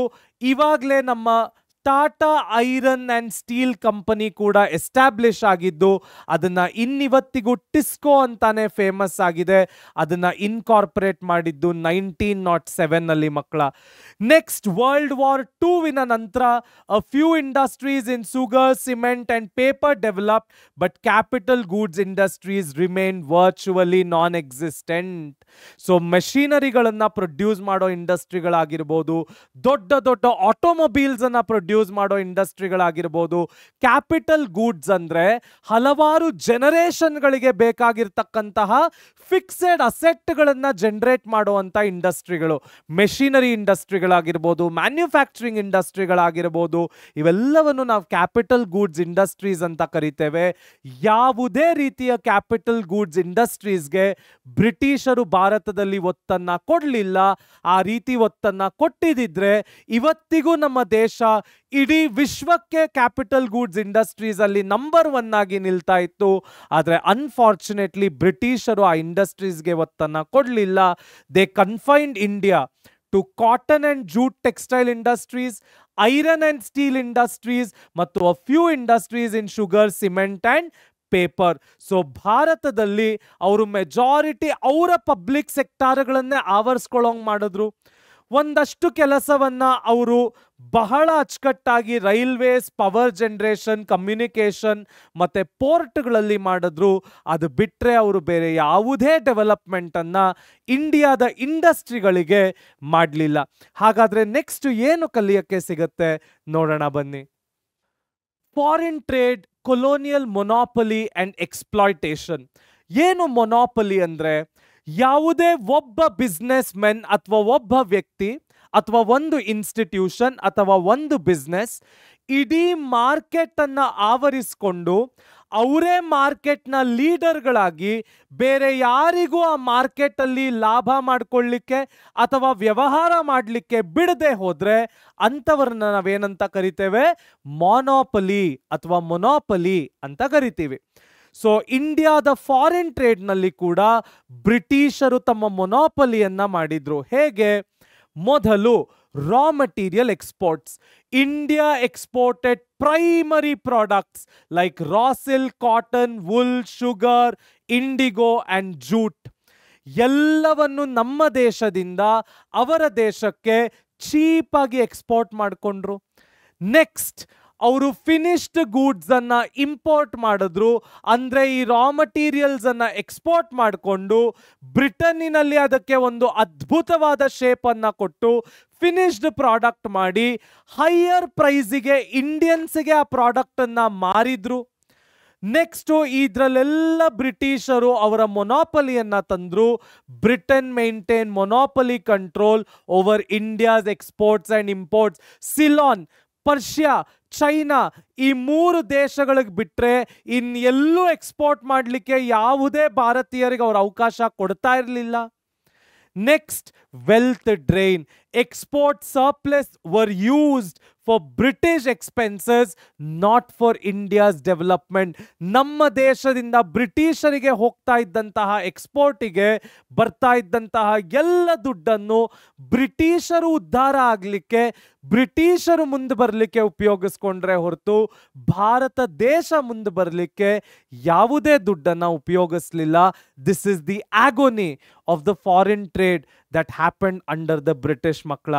ನೆಕ್ಸ್ಟ್ ಏನು ಕಲಿಲಿಕ್ಕೆ ಸಿಗುತ್ತೆ ನೋಡೋಣ ಬನ್ನಿ. The Suez Canal tightening the British grip. ಏನಿದು Suez Canal ಅಂದ್ರೆ? See, the opening of Suez Canal in 1869 further intensified the British control over India's foreign trade. ಮುಂಚೆ ಏನು ಭಾರತದಿಂದ ಬ್ರಿಟಿಷ್ಗೆ ಟ್ರಾನ್ಸ್ಪೋರ್ಟೇಷನ್, ಹಲವಾರು ರೀತಿಯ ಟ್ರಾನ್ಸ್ಪೋರ್ಟೇಷನ್, ಅದು ವಾಟರ್ ಆಗಿರ್ಬೋದು, ರೋಡ್ವೇಸ್ ಆಗಿರ್ಬೋದು, ಏರ್ವೇಸ್ ಆಗಿರ್ಬೋದು, ಹಲವಾರು ರೀತಿಯಲ್ಲಿ ಭಾರತದಿಂದ ಅಥವಾ ನಮ್ಮ ಸೌತ್ ಈಸ್ಟ್ ಏಷ್ಯನ್ ಕಂಟ್ರೀಸ್ನಿಂದ ಬ್ರಿಟನ್ನಿಗೆ ಗೂಡ್ಸ್ಗಳು ಹೋಗ್ತಾ ಇದ್ವು. ಇದರ ಕಾಸ್ಟ್ ಅನ್ನ ರೆಡ್ಯೂಸ್ ಮಾಡಲಿಕ್ಕೆ ಈಜಿಪ್ಟ್ನ ಕಡೆ ಒಂದು ಕೆನಾಲ್ ಅನ್ನ ಓಪನ್ ಮಾಡಿದ್ರು. ಅದಕ್ಕೆ ನಾವೇನಂತ ಕರಿತೀವಿ? ಸ್ಯೂಯಸ್ ಕೆನಾಲ್ ಅಂತ ಕರಿತೀವಿ. ಸೊ ಈ ಸ್ಯೂಯಸ್ ಕೆನಾಲ್ ನಿಂದ ಏನು ನಮ್ಮ ಸೌತ್ ಈಸ್ಟ್ ಏಷ್ಯನ್ ಕಂಟ್ರೀಸ್ ನಿಂದ ಬ್ರಿಟನ್ನ ಕಡೆಗೆ ಹಲವಾರು ಸರಕುಗಳು ಹೋಗ್ತಾ ಇದ್ವು, ಹಲವಾರು ಗೂಡ್ಸ್ಗಳು ಹೋಗ್ತಾ ಇದ್ವು. ಅದೆಲ್ಲದರ ಟ್ರಾನ್ಸ್ಪೋರ್ಟೇಷನ್ ಕಾಸ್ಟ್ ಕಡಿಮೆ ಆಯಿತು, ಅವೆಲ್ಲದರ ಬೆಲೆಗಳು ಇಳಿತು. ಇದಕ್ಕೆ ಬ್ರಿಟಿಷರ ಟ್ರೇಡ್ ಗ್ರಿಪ್ ಇಂಡಿಯಾ ಮೇಲೆ ಮತ್ತಷ್ಟು ಜಾಸ್ತಿ ಆಯಿತು. ಅವರು ಇಂಡಿಯಾದ ಡಾಮಿನೇಷನ್ ಅನ್ನ ಮತ್ತಷ್ಟು ಜಾಸ್ತಿ ಮಾಡಿಕೊಂಡ್ರು. That only led to more and more domination by the British. ಆದರೆ ಭಾರತಕ್ಕೆ ಯಾವುದೇ ಲಾಭ ಕೂಡ ಸಿಗಲಿಲ್ಲ. ಮೊದಲು strategic waterway, so connected the Mediterranean sea with the red sea. Next direct trade route eliminated the need to sail around Africa. ಯಾಕೆಂದ್ರೆ ಈಗ direct ಆಗಿ ಟ್ರೇಡ್ ರೂಟ್ ಸಿಕ್ತು. ರೆಡ್ಯೂಸ್ಡ್ ಕಾಸ್ಟ್, ಮುಂಚೆ ಖರ್ಚಾಗ್ತಾ ಇದ್ದಿದ್ದಕ್ಕಿಂತ ಇವಾಗ ಕಡಿಮೆ ಖರ್ಚಾಗ್ಲಿಕ್ಕೆ ಶುರು ಮಾಡ್ತು. Next market access. ಆಬ್ವಿಯಸ್ಲಿ ಅವ್ರು ಇಷ್ಟೆಲ್ಲ ಮಾಡಿದ್ದಾರೆ ಅಂದ್ರೆ ಅವರಿಗೆ ಬೆಟರ್ ಮಾರ್ಕೆಟ್ ಆಕ್ಸೆಸ್ ಸಿಕ್ತು, ಮತ್ತಷ್ಟು ಹೆಚ್ಚು ಲಾಭಗಳಾಯಿತು. ಇದರಿಂದ ಬ್ರಿಟಿಷರ ಗ್ರಿಪ್ ಮತ್ತಷ್ಟು ಜಾಸ್ತಿ ಆಯಿತು. ಇಂಡಿಯಾ ತನ್ನ ಡಾಮಿನೆನ್ಸ್ ಅನ್ನ ಮತ್ತಷ್ಟು ಕಡಿಮೆ ಮಾಡ್ಕೊಳ್ತಾ ಹೋಯ್ತು ಮಕ್ಕಳೇ. ಹಾಗಾದ್ರೆ ನೆಕ್ಸ್ಟ್ ಏನು ಕಲಿಯಕ್ಕೆ ಸಿಗತ್ತೆ ನೋಡೋಣ ಬನ್ನಿ. ಡೆಮೋಗ್ರಾಫಿಕ್ ಕಂಡೀಷನ್ಸ್, ಅ ಗ್ರಿಮ್ ಪಿಕ್ಚರ್. ಏನು ಡೆಮೋಗ್ರಾಫಿಕ್ ಕಂಡೀಷನ್ಸ್ ಅಂದ್ರೆ ಕೇರ್ಫುಲ್ ಆಗಿ ಕೇಳಿಸ್ಕೊಳ್ಳಿ. ಯಾವುದೇ ಒಂದು ದೇಶದಲ್ಲಿ ಅದರ ಪಾಪ್ಯುಲೇಷನ್ನಿನ ಸ್ಟೇಟಸ್ ಏನಿದೆ ಅಂತ ತಿಳ್ಕೊಳ್ಳಿಕ್ಕೆ ನಾವು ಡೆಮೋಗ್ರಾಫಿ ಅಂತ ಕರಿತೀವಿ. ಭಾರತದ demography with respect to youth is excellent. ಯಾಕೆ ಅಂದ್ರೆ ನಮ್ಮ ದೇಶದಲ್ಲಿ ಅಟ್ ಪ್ರೆಸೆಂಟ್ ಇವತ್ತಿಗೂ ಕೂಡ 150 ಕೋಟಿ ಭಾರತೀಯರಲ್ಲಿ ಹೆಚ್ಚು ಕಡಿಮೆ 50 ರಿಂದ 60 ಕೋಟಿಯಷ್ಟು ಜನರು they are within the age of 35. ಇವರೆಲ್ಲ ಯಂಗ್ ಇಂಡಿಯನ್ಸ್. ಇದನ್ನ ನಾವು ಡೆಮೋಗ್ರಾಫಿಕ್ ಡಿವಿಡೆಂಟ್ ಅಂತ ಕೂಡ ಕರಿತೀವಿ. ಇದೇ ರೀತಿಯಲ್ಲಿ ಬ್ರಿಟಿಷರ ಕೆಳಗಡೆ ನಮ್ಮ ಡೆಮೋಗ್ರಾಫಿಯ ಕಂಡೀಷನ್ ಏನಾಗಿತ್ತು? ಮೊದಲಿಗೆ 16% ಲಿಟ್ರಸಿ ರೇಟ್. 100 ಜನ ಭಾರತೀಯರಲ್ಲಿ 16 ಜನ ಭಾರತೀಯರು ಮಾತ್ರ ಓದಿದ್ರು, ಅವರನ್ನ ಲಿಟ್ರೇಟ್ಸ್ ಅಂತ ಕರಿತಾ ಇದ್ರು. ಉಳಿದಂತಹ 84 ಭಾರತೀಯರು ಓದ್ತಾ ಇರಲಿಲ್ಲ, ಓದಕ್ಕೆ ಅವಕಾಶಗಳು ಸಿಗ್ತಾ ಇರಲಿಲ್ಲ, ಇಲ್ಲಿಟ್ರೇಟ್ಸ್ ಆಗಿದ್ರು, ಅನಕ್ಷರಸ್ಥರಾಗಿದ್ರು. 218 ಇನ್ಫ್ಯಾಂಟ್ ಮೊರ್ಟಾಲಿಟಿ. ಏನು ಇನ್ಫ್ಯಾಂಟ್ ಮೊರ್ಟಾಲಿಟಿ ಅಂದ್ರೆ ಯಾವುದೇ ಒಂದು ದೇಶದಲ್ಲಿ ಪ್ರತಿ 1000 ಮಕ್ಕಳಿಗೆ ಎಷ್ಟು ಮಕ್ಕಳು ಸತ್ತು ಹೋಗ್ತಾರೆ ಅನ್ನೋದಕ್ಕೆ ನಾವು ಇನ್ಫ್ಯಾಂಟ್ ಮೊರ್ಟಾಲಿಟಿ ರೇಟ್ ಅಂತ ಕರಿತೀವಿ. ಬ್ರಿಟಿಷರ ಕೆಳಗಡೆ ಭಾರತದಲ್ಲಿ ಪ್ರತಿ 1000 ಮಕ್ಕಳಿಗೆ 218 ಮಕ್ಕಳು ಸತ್ತೋಗ್ತಾ ಇದ್ರು. ಅಂದ್ರೆ ನಮ್ಮ ದೇಶದ 20% ಮಕ್ಕಳುಗಳು ಒಂದಾ ತಾಯಿಯ ಗರ್ಭದಲ್ಲೇ ಸತ್ತೋಗ್ತಾ ಇದ್ರು ಅಥವಾ ತಾಯಿಯ ಗರ್ಭದಿಂದ ಆಚೆ ಬಂದ ಕೂಡಲೇ ಸತ್ತೋಗ್ತಾ ಇದ್ರು. ಇದನ್ನ ನಾವೇನಂತ ಕರಿತೀವಿ? ಇನ್ಫ್ಯಾಂಟ್ ಮೊರ್ಟಾಲಿಟಿ ರೇಟ್ ಅಂತ ಕರಿತೀವಿ. Next, life expectancy. ಭಾರತದಲ್ಲಿ ಒಬ್ಬ ಭಾರತೀಯ 32 ವರ್ಷ ಬದುಕಕ್ಕಾಗ್ತಾ ಇದ್ದಿದ್ದು. ಮೆಡಿಕಲ್ ಫೆಸಿಲಿಟೀಸ್ ಇಲ್ಲ, ಅನಕ್ಷರಸ್ಥರಾಗಿದ್ರು, ಯಾವುದೇ ರೀತಿಯ ಬೇರೆ ಫೆಸಿಲಿಟಿಗಳಿಲ್ಲ, ತೋರಿಸ್ಕೊಳ್ಳಿಕ್ಕೆ ವೈದ್ಯರಿಲ್ಲ, ತಗೊಳ್ಳಿಕ್ಕೆ ಮೆಡಿಸಿನ್ಗಳಿಲ್ಲ, ಯಾವುದೇ ರೀತಿಯಾದ ಫೆಸಿಲಿಟೀಸ್ಗಳಿಲ್ಲದ ಹಾಗೆ ಮನುಷ್ಯರೇನಾಗ್ತಾ ಇದ್ರು, ಅವರ ಲೈಫ್ ಎಕ್ಸ್ಪೆಕ್ಟೆನ್ಸಿ ಕಡಿಮೆ ಆಗಿ ಸತ್ತೋಗ್ತಾ ಇದ್ರು. ಬ್ರಿಟಿಷರ ಕಾಲದಲ್ಲಿ ಒಬ್ಬ ಭಾರತೀಯ ಉಳ್ಕೊಳ್ತಾ ಇದ್ದಿದ್ದು ಅಥವಾ ಬಾಳ್ತಾ ಇದ್ದಿದ್ದು ಬರೀ 32 ವರ್ಷ ಮಕ್ಕಳ. ಇದನ್ನ ನಾವು ಡೆಮೋಗ್ರಾಫಿಕ್ ಸ್ಟೇಟಸ್ ಅಂತ ಕರಿತೀವಿ. So the first census in British India was conducted in 1881, revealing unevenness in population growth. Before 1921, India was in the first stage of demographic transition, with the second stage beginning after 21. Public health facilities were either unavailable, highly inadequate, leading to a rampant water and airborne diseases, high mortality rate. So ಇಲ್ಲಿ ತೋರಿಸಿದ ಹಾಗೆ 1881 ನಲ್ಲಿ ಮೊದಲ census ನಡೀತು. 1921 ನಲ್ಲಿ ಇಂಡಿಯಾದ demographic condition transition ಆಗುವಂಥ ಟೈಮಲ್ಲಿತ್ತು. ಆ ಟೈಮಲ್ಲಿ ನಿಜವಾಗ್ಲೂ ಮೆಡಿಕಲ್ ಫೆಸಿಲಿಟೀಸ್ ಕೊಟ್ಟು ನಿಜವಾಗ್ಲೂ ಬೇರೆ ಒಳ್ಳೆ ಫೆಸಿಲಿಟೀಸನ್ನು ಕೊಟ್ಟಿದ್ದಿದ್ರೆ ದೇಶದ ಇಡೀ ಪಿಕ್ಚರೇ ಚೇಂಜ್ ಆಗ್ತಾ ಇತ್ತು. ಆದರೆ ಬ್ರಿಟಿಷರು ಆ ಕೆಲಸವನ್ನು ಮಾಡಲಿಲ್ಲ. ಮಾಡದೆ ಹೋದಂಥ ಕಾರಣ ಹಲವಾರು airborne diseases, water born diseases ಮತ್ತು ಹೈ ಮೊರ್ಟಾಲಿಟಿ ರೇಟ್ಗಳಿಗೆ ನಮ್ಮ ದೇಶ ಕಾರಣವಾಯಿತು ಮಕ್ಕಳ. ಹಾಗಾದರೆ ನೆಕ್ಸ್ಟ್ ಏನು ಕಲಿಯೋಕ್ಕೆ ಸಿಗುತ್ತೆ, ಏನು ಬ್ರಿಟಿಷರು ನಮ್ಮ ಮೇಲೆ ಮಾಡಿದಂತಹ ಹಾವಳಿಗಳು ನೋಡೋಣ ಬನ್ನಿ. Occupational stagnation. So occupational structure, stagnation and regional variation. ಭಾರತದ ಬ್ರಿಟಿಷರ ಕೆಳಗಿನ ಭಾರತದಲ್ಲಿ ಮೆಜಾರಿಟಿ ಜನ ಅಗ್ರಿಕಲ್ಚರಲ್ಲಿದ್ದರು. ಒಂದಷ್ಟು ಜನ ಮ್ಯಾನ್ಯುಫ್ಯಾಕ್ಚರಿಂಗಲ್ಲಿ ಕೆಲಸ ಮಾಡ್ತಾ ಇದ್ರು. ಮತ್ತಷ್ಟು ಜನ ಸರ್ವೀಸಸ್ನಲ್ಲಿ ಕೆಲಸ ಮಾಡ್ತಾ ಇದ್ರು. ಏನಿದು ನೋಡಿ, during the colonial period the occupational structure of India showed little sign of change. The agricultural sector accounted for 70 to 75% workforce, while manufacturing and service only accounted to remaining 25%.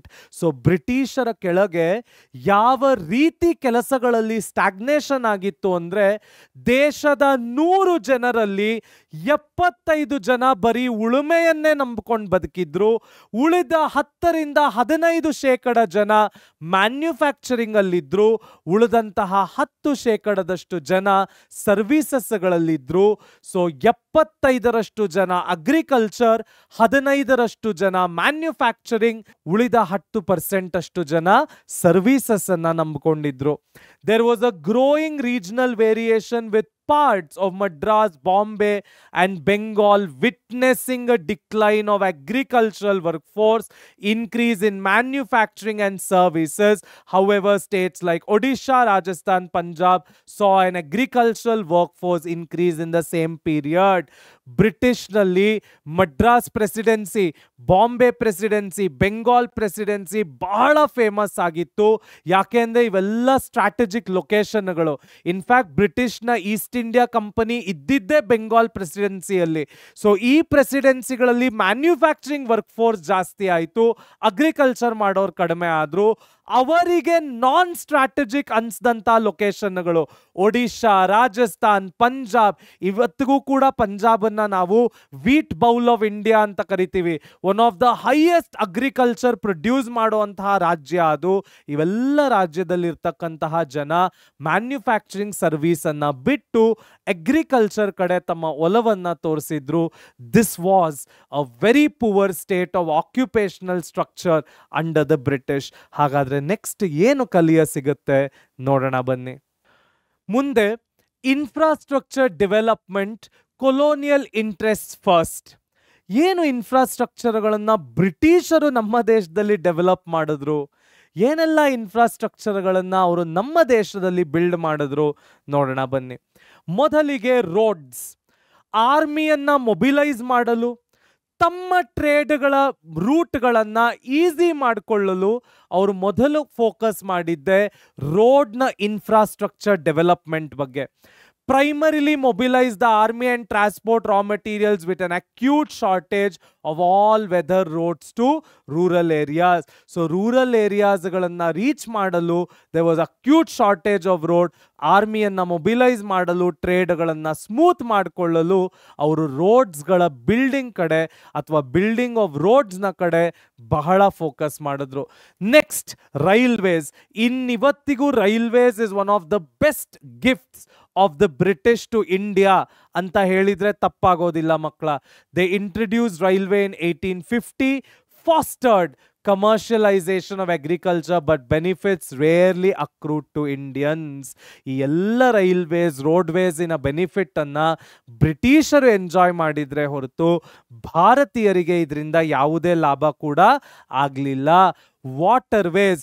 ನಾನು ಹೇಳಿದ ಹಾಗೆ ಸ್ಯೂಯೆಸ್ ಕೆನಾಲ್ ಅನ್ನ ಕಟ್ಟಿದ್ರು. ಸ್ಯೂಯೆಸ್ ಕೆನಾಲ್ ಅನ್ನ ಕಟ್ಟಿದ ಕಾರಣ ಅವ್ರಿಗೆ ಈಸಿಯಾಗಿ ಟ್ರೇಡ್ ರೂಟ್ಗಳು ಸಿಕ್ಕಿದ್ವು, ಮತ್ತಷ್ಟು ಲಾಭ ಜಾಸ್ತಿ ಮಾಡಿಕೊಳ್ಳಲು ಅದು ಕಾರಣ ಆಯಿತು. Next, communications. ಭಾರತಕ್ಕೆ ಇರ್ತಕ್ಕಂತಹ ಪೋಸ್ಟಲ್ ಸರ್ವೀಸಸ್ನಲ್ಲಿ ಬಹಳ ಅತ್ಯದ್ಭುತವಾದ ಕೊಡುಗೆ ಬ್ರಿಟಿಷರದೂ ಇದೆ ಅಂದರೆ ತಪ್ಪಾಗೋದಿಲ್ಲ. ನಮ್ಮ ದೇಶದಲ್ಲಿ ಟೆಲಿಗ್ರಾಫ್ ಸರ್ವೀಸಸ್ ಅನ್ನ electric telegraph served mainly to maintain law and order while postal services remain inadequate. So electric telegraph ಸರ್ವೀಸಸ್ಗಳನ್ನು ಲಾ ಆ್ಯಂಡ್ ಆರ್ಡರ್ ಮೇಂಟೈನ್ ಮಾಡಲಿಕ್ಕೆ ಉಪಯೋಗಿಸಿದ್ರು. ಮೆಜಾರಿಟಿ ಪೋಸ್ಟಲ್ ಸರ್ವೀಸಸ್ ಅನ್ನು ಕೂಡ ಅವರೇ ಇಂಟ್ರಡ್ಯೂಸ್ ಮಾಡಿದ್ರು.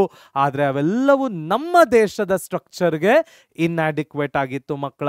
ಹಾಗಾದರೆ ನೆಕ್ಸ್ಟ್ ಏನು ಕಲಿಯ ಸಿಗತ್ತೆ ನೋಡೋಣ ಬನ್ನಿ. Railways, a double edged sword.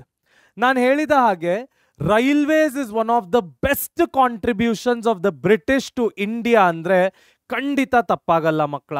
ಯಾಕೆ ಇದನ್ನ ಡಬಲ್ ಎಡ್ಜ್ಡ್ ಸ್ವೋರ್ಡ್ ಅಂತ ಕರಿತೀವಿ? ಮೊದಲಿಗೆ, what were the positive impacts? ರೈಲ್ವೇಸ್ ಅನ್ನ ಅವರು ಭಾರತಕ್ಕೆ ತಂದಿದ್ರಿಂದ ಅದರಿಂದ ಆಗಿದ್ದಂತಹ ಪಾಸಿಟಿವ್ ಇಂಪ್ಯಾಕ್ಟ್ಗಳೇನು? ಮೊದಲಿಗೆ, it enabled long distance travel.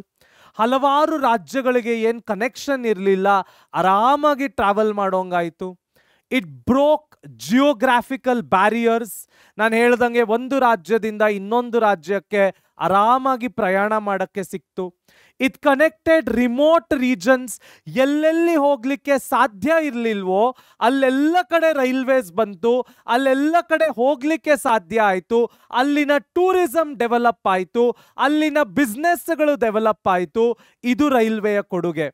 Introduce modern transportation, created new employment. ನಮ್ಮ ದೇಶಕ್ಕೆ ಆಗಿನ ಕಾಲದ ಘಟ್ಟದಲ್ಲಿ ಇದೊಂದು ಅತ್ಯದ್ಭುತವಾದ ಇನೋವೇಷನ್ ಆಗಿತ್ತು. ಹಲವಾರು ಭಾರತೀಯರಿಗೂ ಕೂಡ ಇಲ್ಲಿ ಎಂಪ್ಲಾಯ್ಮೆಂಟ್ ಸಿಕ್ತು, ಕೆಲಸ ಸಿಕ್ತು. ಹಾಗಾದರೆ ನೆಗೆಟಿವ್ ಇಂಪ್ಯಾಕ್ಟ್ ಏನು? It fostered commercialisation of agriculture. ಅಗ್ರಿಕಲ್ಚರಿನ ಕಮರ್ಷಿಯಲೈಸೇಷನ್ ಜಾಸ್ತಿ ಆದರೂ ಕೂಡ ಅದರ ಲಾಭಗಳು ಬ್ರಿಟಿಷ್ ಕಡೆ ಹೋಗಕ್ಕೆ ಶುರು ಆಯಿತು.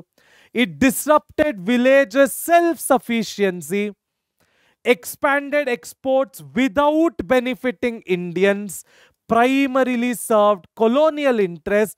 Economic benefits flowed to Britain, not to India.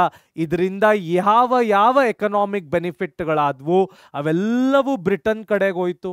ಅವರ ಇಂಟ್ರೆಸ್ಟ್ಗಳನ್ನೇ ಪ್ರೊಟೆಕ್ಟ್ ಮಾಡಿಕೊಂಡ್ರು. ಎಕ್ಸ್ಪೋರ್ಟ್ನಿಂದ ಯಾವುದೇ ಲಾಭ ಭಾರತಕ್ಕೆ ಆಗಲಿಲ್ಲ. ವಿಲೇಜ್ಗಳು ಅಂದರೆ ಹಳ್ಳಿಗಳು ಏನು ಅವರ ಕೆಲಸವನ್ನು ಅವರು ಮಾಡ್ಕೊಳ್ತಾ ಇದ್ರು. ಅಲ್ಲೂ ಕೂಡ ರೈಲ್ವೇಸನ್ನು ಇಂಟ್ರಡ್ಯೂಸ್ ಮಾಡಿ ಬ್ರಿಟಿಷರು ತೊಂದರೆ ಕೊಟ್ಟರು, ಅವರ ಕೆಲಸಗಳನ್ನು ಕಿತ್ಕೊಂಡ್ರು. This was the negative impact of the railways on India. Moving ahead, aviation and modern transport early beginnings. So 1932 ನಲ್ಲಿ ಟಾಟಾ ಆ್ಯಂಡ್ ಸನ್ಸ್ ಮೊದಲನೇ ಟಾಟಾ ಏರ್ಲೈನ್ಸ್ ಅನ್ನ ಎಸ್ಟಾಬ್ಲಿಷ್ ಮಾಡಿದ್ರು. That was the first aviation sector during the colonial period. So ಅದಕ್ಕೆ limited scope ಇತ್ತು.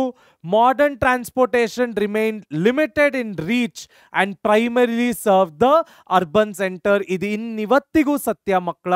ಬೆಂಗಳೂರು, ಮುಂಬೈ, ಚೆನ್ನೈ, ಕೊಚ್ಚಿ, ಹೈದರಾಬಾದ್, ಹೀಗೆ ಲಕ್ನೋ ಒಂದಷ್ಟು ಸಿಟಿಗಳನ್ನು ಬಿಟ್ಟರೆ ಇನ್ನಿವತ್ತಿಗೂ ಹಲವಾರು ಹಳ್ಳಿಗಳಲ್ಲಿ ಏರ್ಪೋರ್ಟ್ಗಳಿಲ್ಲ. ಅವತ್ತಿನ ಕಾಲಘಟ್ಟಕ್ಕೂ ನಮ್ಮ ದೇಶದ ಪರಿಸ್ಥಿತಿ ಅದೇ ಆಗಿತ್ತು. Foundation for future, obviously Tata and sons ತಮ್ಮ ಏರ್ಲೈನ್ಸ್ ಅನ್ನು ಶುರು ಮಾಡಿದ್ರು. ಟಾಟಾ ಆ್ಯಂಡ್ ಸನ್ಸ್ ಭಾರತದ ಮೂಲದವರೇ ಆಗಿದ್ದರಿಂದ ಅದು ಭಾರತದ ಫ್ಯೂಚರಿಗೆ, ಭಾರತದ ಭವಿಷ್ಯಕ್ಕೆ ಒಂದು ಗಟ್ಟಿಯಾದ ಬೇರನ್ನೂರೋ ಹಾಗೆ ಮಾಡಿತು. So that became a foundation for India's future ಮಕ್ಕಳ. Legacy of colonial rule, challenges for independent India.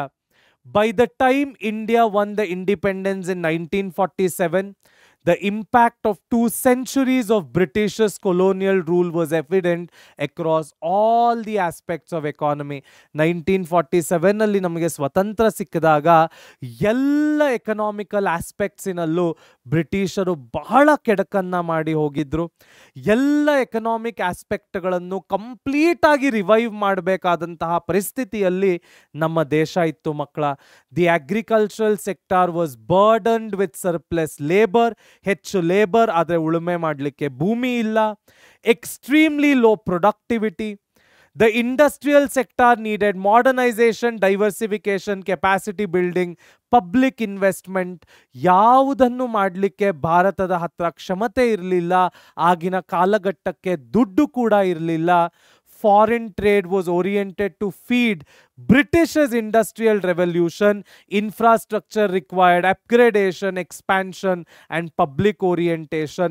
ಅವರು ಇಂಟ್ರೊಡ್ಯೂಸ್ ಮಾಡಿದ್ದಂತಹ ರೋಡ್ವೇಸ್ ಆಗಿರ್ಬೋದು, ವಾಟರ್ವೇಸ್ ಆಗಿರ್ಬೋದು, ರೈಲ್ವೇಸ್ ಆಗಿರ್ಬೋದು, ಇವೆಲ್ಲದಕ್ಕೂ ಅಪ್ಗ್ರೇಡೇಷನ್ನ ಅವಶ್ಯಕತೆ ಇತ್ತು, ಪಬ್ಲಿಕ್ ಓರಿಯೆಂಟೇಷನ್ನ ಅವಶ್ಯಕತೆ ಇತ್ತು. ನಮ್ಮ ದೇಶದ ಜನರು ಅದನ್ನು ಉಪಯೋಗಿಸ್ಕೊಳ್ತಕ್ಕಂತಹ ಅವಶ್ಯಕತೆ ಇತ್ತು. ಒಟ್ಟಾರೆ ಹೇಳೋದಾದರೆ ಬ್ರಿಟಿಷರು ಭಾರತವನ್ನು ಬಿಟ್ಟು ಹೋದಾಗ ಬಹಳ ಕೆಟ್ಟ ಪರಿಸ್ಥಿತಿಯಲ್ಲಿ ಭಾರತವನ್ನು ಬಿಟ್ಟು ಹೋಗಿದ್ರು. And that was evident when the new government took over India after independence. ಮಕ್ಕಳ ಹಲವಾರು ಟಾಪಿಕ್ಗಳನ್ನು ಈ ಚಾಪ್ಟರಲ್ಲಿ ಕಲ್ತ್ವಿ.